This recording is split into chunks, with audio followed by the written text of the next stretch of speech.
So it's time for the last major portion of the actual miniature itself, before I get to the basing, and that's the shield. Now the shield is also the third and final part that in the video, in the DVD, was painted with an airbrush. That is, the base layer of green was painted with an airbrush. You see the actual device here, the dragon and the curlicues around the edges. They're all going to be in non-metallic gold or something like that. But the base underneath here is going to be green. And they use the airbrush to create a gradient from dark here on the sides to light in the middle, because it's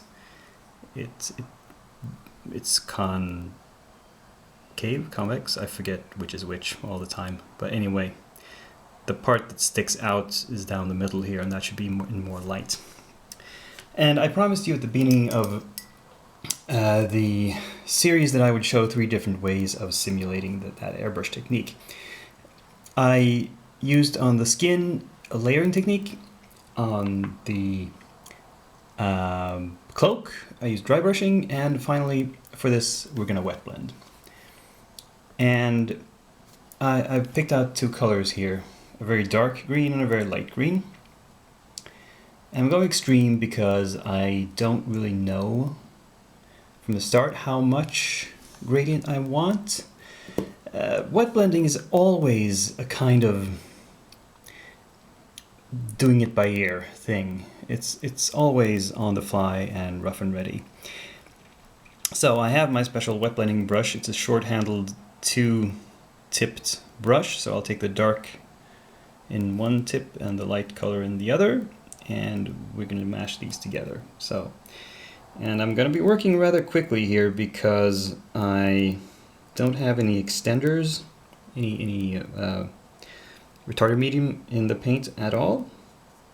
So I'm just going to place a dark stroke down these sides and see how that looks. And then a little bit of water, but not much. A light stroke down the middle. Okay, so what's the next step? Well, we start mashing them together and see what that brings.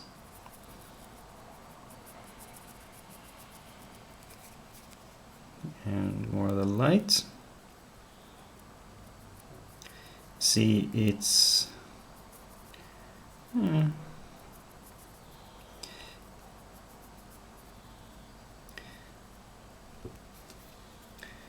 there's a little bit more of the dark here towards the sides, towards the bottom.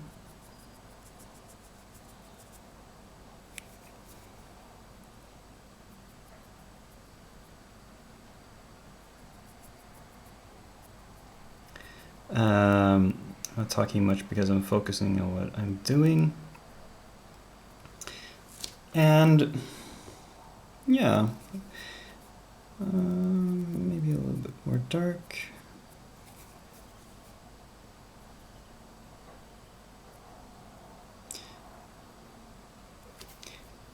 The difference between the 2 shades is quite noticeable, but anyway, with wet blending, you never really know where you're going to end up. At least I don't. I don't have that experience and the eye to say beforehand, oh, it's going to look like this. It's always a bit of a surprise, a bit of a on the fly kind of thing, where now I'm doing wet on wet, which is I'm putting more of the light color into here, because what was on there from the beginning wasn't quite enough for me. And yeah, I think that's a pretty reasonable gradient, actually.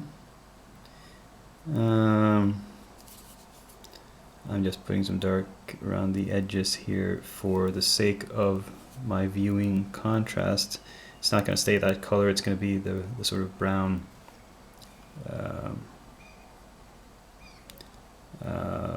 non-metallic, golden, bronze sort of thing. Darken this a little bit. And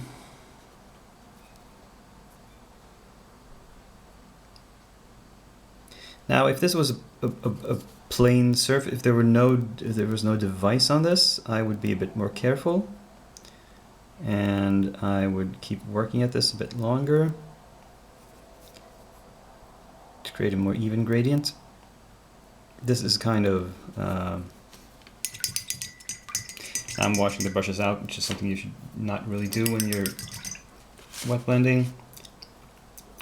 The issue here is that the light color is very thin and not very covering, so it's creating this mottled sort of effect. But, so I wanted to establish that more.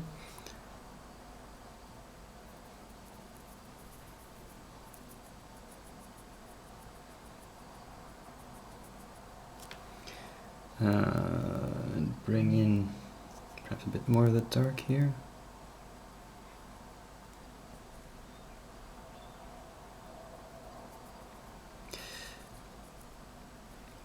I could have stopped a little while ago, but I wasn't entirely happy with the effect.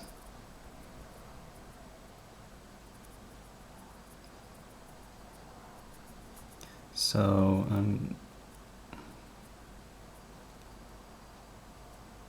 this is a messy process, as you can tell, perhaps.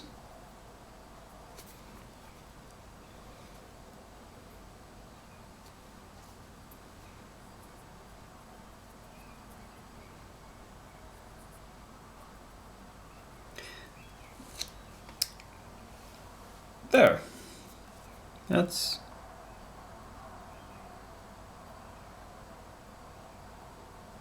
kind of what I was going for. We're gonna have to let this dry to see how it looks. Maybe I'll give it a glaze once it's dry to fix any imperfections. But now we have a pretty strong gradient from light to dark. I kind of like that. So let's wait and see how it dries. So the shield is dried. It looks okay. It has a bit of a mottled effect. I don't think it's going to be noticeable under all the NMM, but just to be safe, I'm thinking I am going to give it a little bit of a glaze using Weight Watcher Green. The fast and lazy way to do glazing is use GW products. And let's see what we get. See, this doesn't affect the value of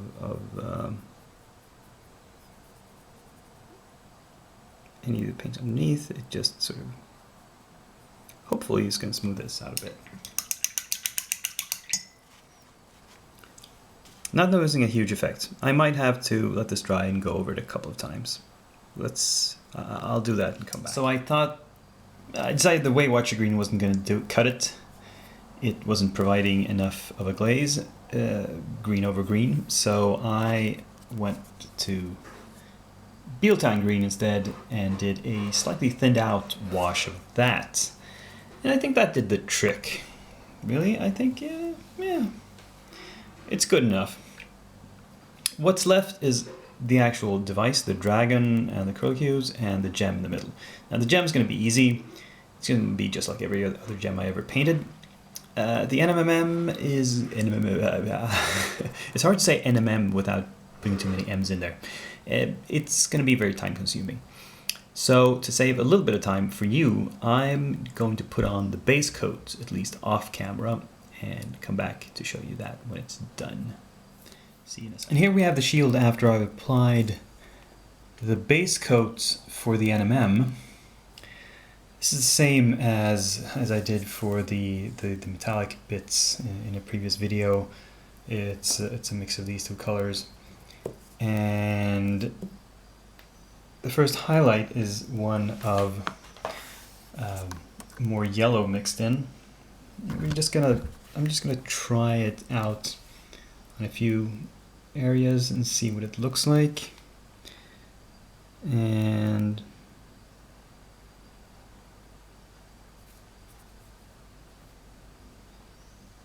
I need perhaps to thin it out a bit more, but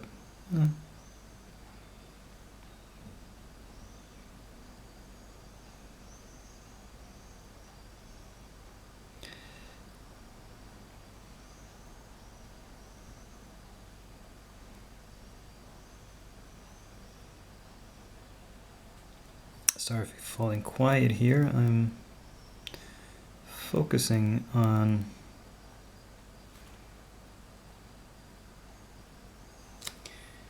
getting this right.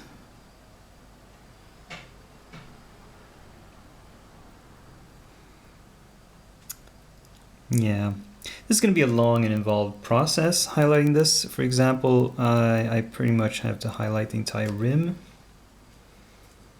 And I don't know if I want to make you sit through this.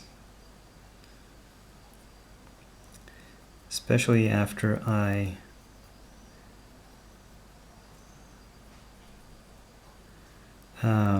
what was I saying? Oh, anyway. I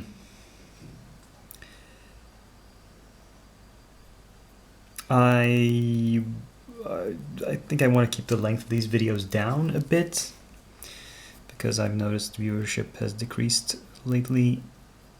So perhaps, you know, there isn't that big an audience for watching me paint for hours on end. I'm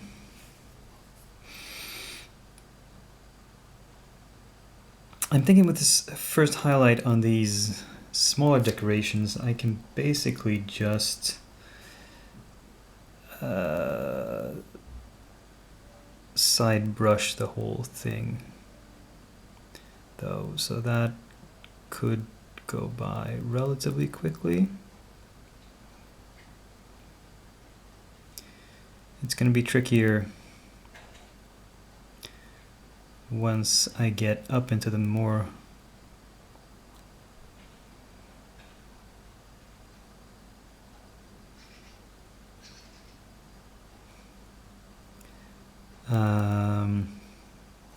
lighter highlights.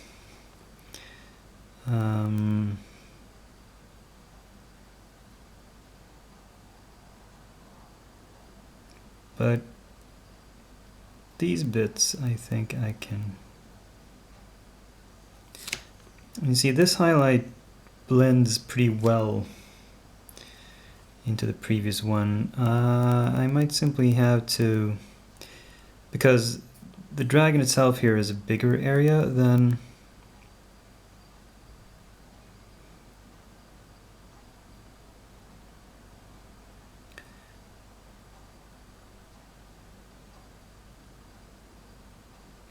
this is okay. Can't speak. I'm gonna have to layer the highlight in multiple layers, and now I'm overstepping a little bit, but I can simply mix the base tone in again. That's not a problem. I'm gonna have to look at the source material here, the video, for exactly their highlighting scheme.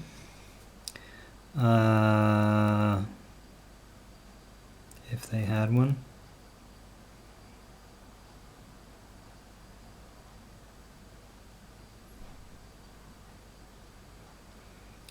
For this first highlight, I'm just sort of highlighting the anything raised. And for example, like the top portion of the belly here, and like the uppermost portion here, and the upper portion here. I'll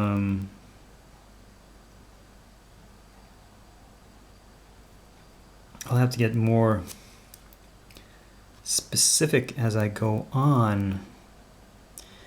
Here are the pinions, of course, and in the membranes,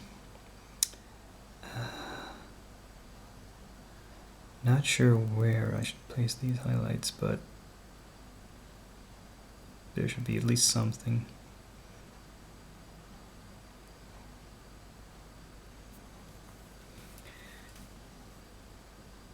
Huh. I'll keep working on this and get back to you in a moment. So here, I'm going to call the first highlight finished. It's kind of subtle. I hope you'll agree. I think that what I'm going to do on this, because it's such a relatively large area, I'm probably not going to go as deep on the shading. And let's see if I hope that makes it look better than the smaller metallic bits I painted before. Oh, and I went in and I base coated the gem in the middle. Normally I would do that with black. I thought as an experiment I'd use this Eclipse Gray. Turns out it doesn't look very gray. It looks more like a deep purple, a blackish purple, purplish black.